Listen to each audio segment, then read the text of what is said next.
Hello, my fellow dirt road travelers. I'm here with Pat, Deathproof Crawler. We're going to be doing some race car things today, so come along with us.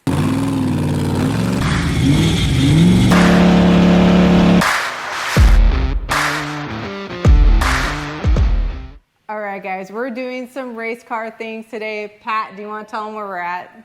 Yeah, we're here at Magnuson Superchargers picking up a supercharger for the Ultra 4 car. I'm so freaking excited, and they promised to take us around, so let's go check it out.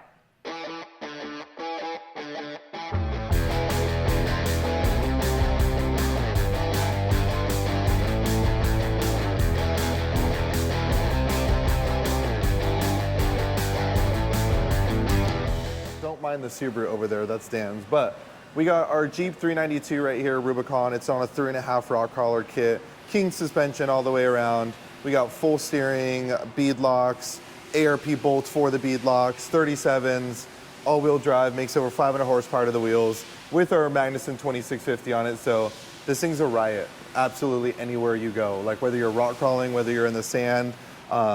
First time we built it, for some reason, our sales director went out. You guys obviously know Trail Militia. He was driving and somehow got the front end off the ground for some reason. When I said go easy, we just finished it. But so we got this, and we got Corvette C8, a little bit of everything. This goes anywhere. This just goes fast on the street. This is also got a Magnuson 2650 on it. It's got pistons in it, valve train, all that good stuff. Makes over 600 of the wheels. I mean, this thing's a riot to drive on the street. I mean, absolutely anywhere. So this is the install facility. We got a dyno room right over here. So we can see how much power goes to the wheels on just about any vehicle. It's not an all-wheel drive dyno, just rear, but hey, I can disconnect the drive shaft really fast, so it's not a big deal. So will we be able to bring the race truck down? Yes, 100%. I mean, Awesome. It would be amazing for sure, but I don't know how well it's going to spin those 40s. It's definitely going to help with the supercharger on it, that's for sure.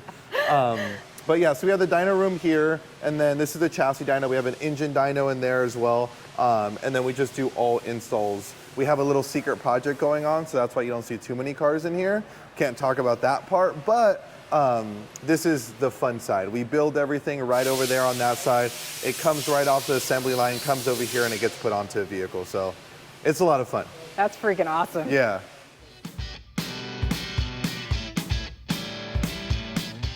Assembly, part assembly, production, final assembly is right over here. But our guy Miguel usually works here and assembles superchargers, tests them right there. We have 3 different testing rooms. So you'll see everything assembled right here, go on to there, get tested, everything gets pressure tested, fuel rails, all that good stuff. Like right here, this is a 3.4 unit, our newer 3.4 unit for Tacoma, 4Runner, all that good stuff. But this one's done, ready to go. And you can see he's building plenty more right over there. Some of these units aren't necessarily, we make like a 1900 unit that someone else might use in a different kit to adapt to an application we don't use, which is also really cool. Because you'll see like a Magnuson supercharger on like a Lamborghini from VF Engineering, all that cool stuff. And even older vehicles we don't apply to, but it's nice to see our product used kind of all the way around. Awesome. And then like this right here, this is what's inside your supercharger. This is what we call rotors. These are from Eaton, obviously our partner company. They make all of these parts that go inside. This compresses your air. The back cover goes right here. We fill this in with oil. This compresses the air, but there's so much more that goes into it. We have like our inlets here, and you can make this inlet fit on so many different applications. You can add different fittings all the way around. I mean, you can customize it to whatever you're building, kind of like you guys. These are our Toyota 4.0 kits that would go on like a Tacoma. We continue to keep making these. We did this in partnership with TRD, and these originally used to say TRD like right on the lid, and now they say Magnuson, but it's the exact same kit. We did 4Runners, Tacomas, Tundras all alongside TRD, and we still follow that line now. We have upgraded kits for the Tundra, which now instead of being a 1900 is a 2650. Ooh. So it's even bigger. Make over 500 horsepower. So who wouldn't want that as a daily driver, right? Seriously. I know, that would be awesome. So All right, tell me what it guys. All production. So these guys, again, do the kind of the same thing over there, but sometimes to a higher scale or with different kits that are a little bit more intensive. You got our jack shaft 2650 kit right here. This would go on like an LS platform or a Hellcat platform. And the reason we call it jack shaft is because you see the jack shaft right here that connects to the very rear with some other pulleys. So this is a little bit more desirable for like racing applications. Reason being is because you can change this pulley out right here to change boost levels. So you can go to a small pulley, but if you still want more, then you can actually change the cog pulleys in the back. And that will actually overdrive the unit to build even more boost. So that's why hot rod guys absolutely love this.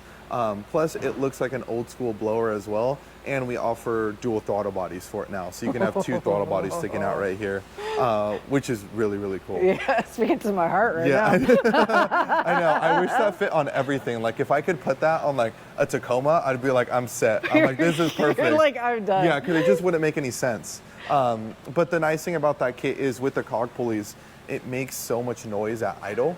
So like, just imagine an old school hot rod chopping with a big heavy cam. It's making that supercharger noise every time it chops and idles. So I love those units, one of my favorite ones. And guys, if I'm not talking a lot, it's because I'm drooling over every freaking thing here. I'm just in shock as just as much as probably you guys are watching this. We will have to check your backpack once you leave, Yeah. just to make sure you didn't take anything. We will have to do that. I promise my backpack is super tiny, but I'll try to keep my fingers to myself. But then, so like these, everything you see like on these carts is kind of other builds that are going out. Sometimes they might sit here for a little while just because we might be waiting on parts or there might be back order on something. So they might sit here for a little while, but these guys know exactly what to do. They got their work order, everything goes through and they build everything that makes power, So there's some lucky customers that are waiting right here, drooling, Yep. waiting for the day. Yep.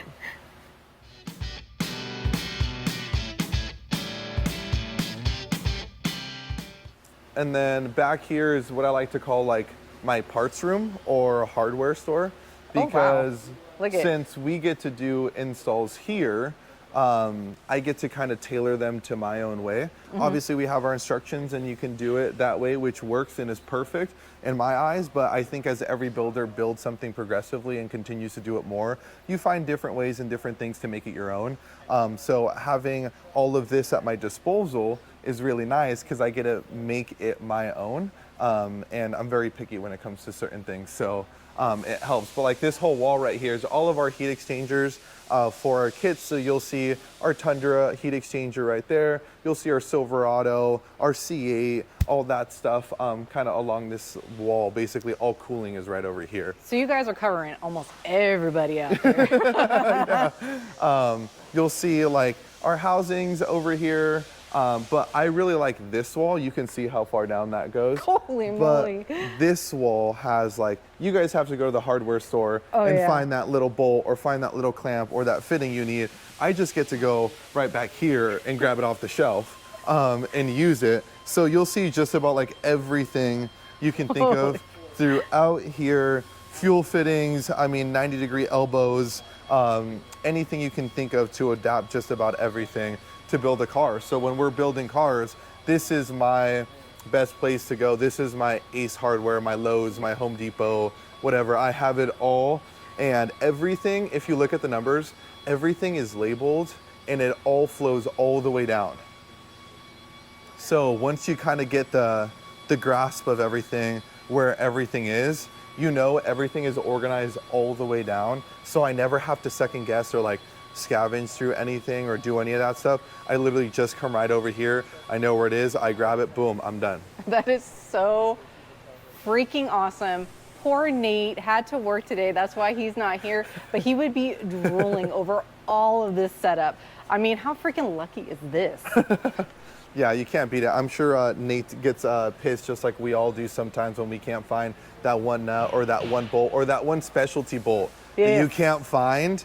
And then you have to like order it, and then you have to wait like 3 or 4 days to finish that one little thing on that project. It's always that like small thing that just screws everything up, the whole thing, and you're just like, you're defeated. You can't usually can't do anything about it. You just gotta wait and get the right part. So, Oh, yeah.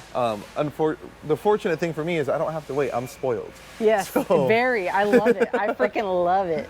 And then if like on the right hand side, you'll see a bunch of misc of other things, where that's intake shafts, coolant tubes, intercoolers, everything you'll kind of see all on this side. Again, everything is organized and numerical, which is so nice and makes our life so easy for pulling parts, building things, any of that stuff. You kind of just know where everything is. But the weirdest and coolest thing that I probably found out about working here is different types of zip ties.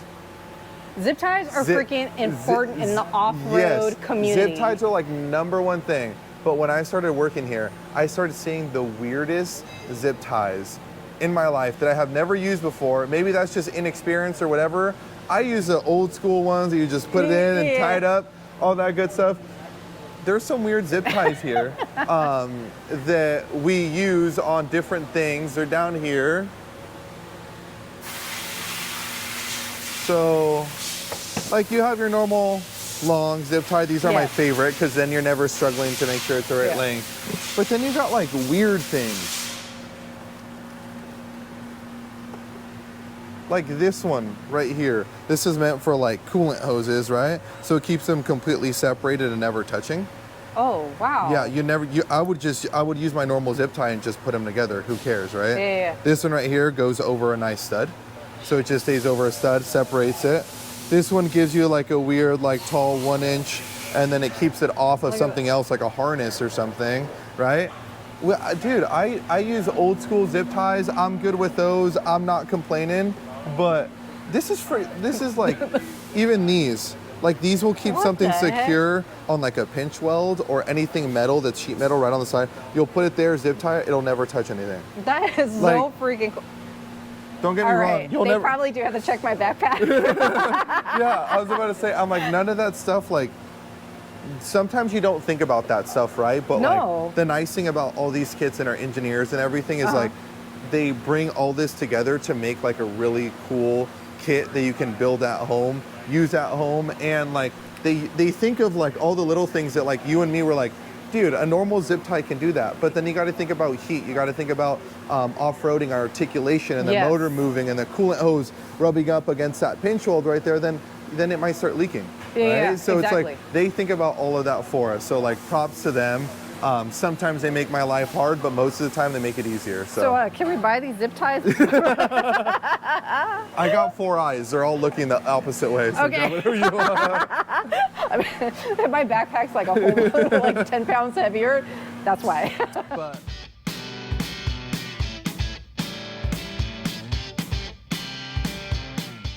But like right behind you is going to be our machine shop. So if you look through this window right here, you got about, this is our Mazak. You got about 150 different tools that can be exchanged all through here for a machining process. So whether we're machining housings, I mean, every little nut and bolt that would go onto a supercharger gets machined here in-house. That's crazy. I know, it's this whole thing just moves up and down kind of like a conveyor belt, like a little zigzag. It goes like forever, Yeah, too. yes, exactly.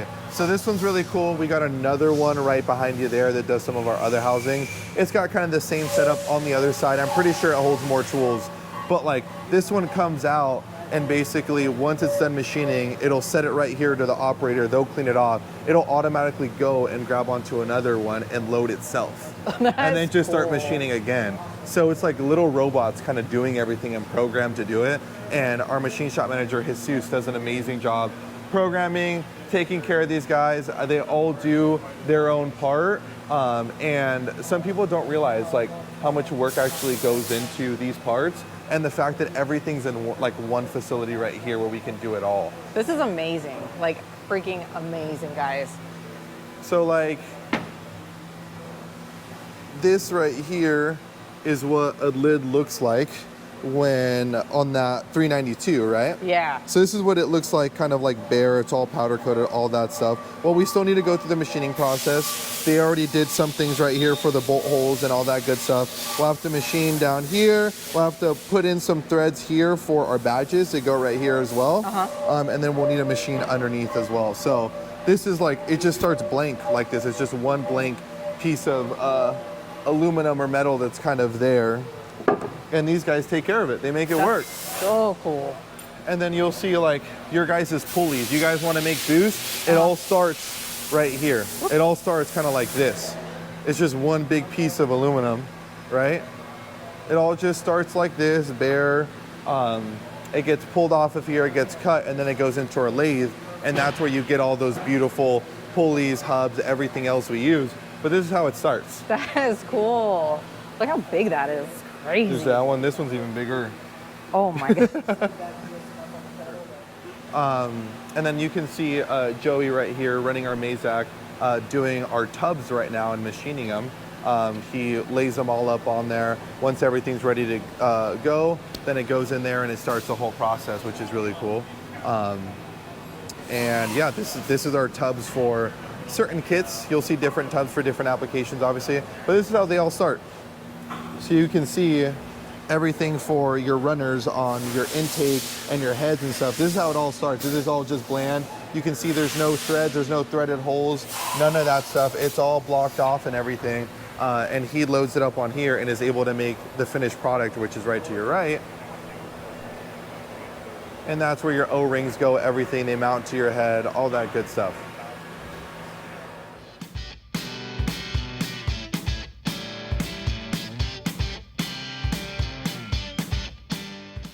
So right now we're in their quality control room.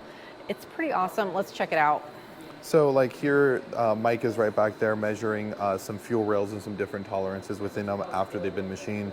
But you'll see kind of like our tubs and everything right here with the gasket on, and we're just making sure that everything fits in it and clips on kind of like how it's supposed to. If it doesn't, then we know we have an issue and we can't use it. But you'll see carts kind of come in here once they're being done machined to make sure everything is within a T. If it's not, we don't use it, get rid of it. It's not up to our standard. And if you walk right back here, we have our CMM room. This does measurements and points that we physically can't do as humans. So it's really cool. So it's very like bare bones. We try to keep as many things out of here as possible, but you'll have Mike or Tom or someone back here using it and measuring different points with different parts and different tolerances to make sure everything, again, is within a certain spec. But like this does things that we can't really do with our hand tools. We can get close, but like this is what I like to call perfection, right? If you want to be a perfectionist, this is what you do. But it's for us OCD friends out there. I know, you're right. They all start buying a mini one of these for home. But yeah, it's controlled with like a little dongle over there, and it kind of just moves around and starts measuring all the different points and can put it all together for us, which is really, really cool. Too high tech for me. I let the other guys do this. I do the fun stuff. It's all about the details, baby, and that's what this is all about.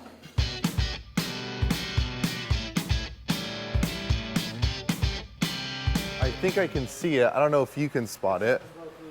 There's something sitting here that pertains, it does not fit in your backpack. No. Do you see that name? Do you see that name? Look at that. Heck yeah. Pat is over there like, oh my God.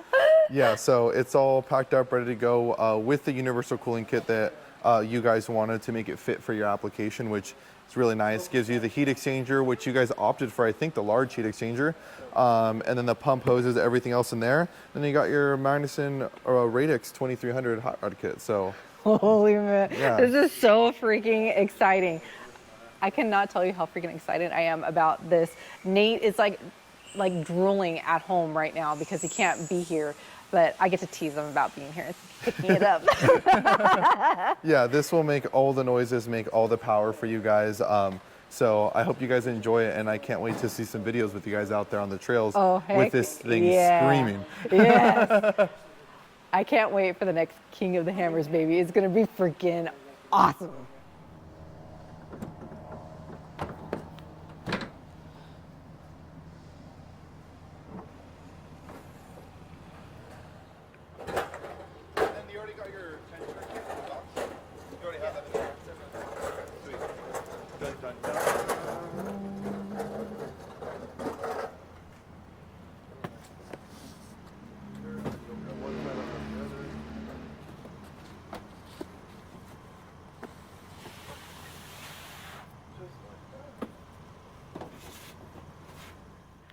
All right, guys, we had an amazing time at Magnuson Superchargers. Thank you guys so much for showing us around and for being a sponsor of the race truck this year. Pat, did you have a good time going around Magnuson? Oh yeah, and I'm surprised at how much they made in-house, and couldn't be more happy to have Magnuson as a sponsor. It was awesome going through there and seeing everything. Now guys, the Supercharger is going to take us a little bit of time to get it on, but we will have it on the race truck by King of the Hammers 2025. So expect to see us out there, guys. We're super excited about it, but you know the drill. We're tired, hungry, and dirty, and that's going to be the end of this dirt road journey. Bye, guys.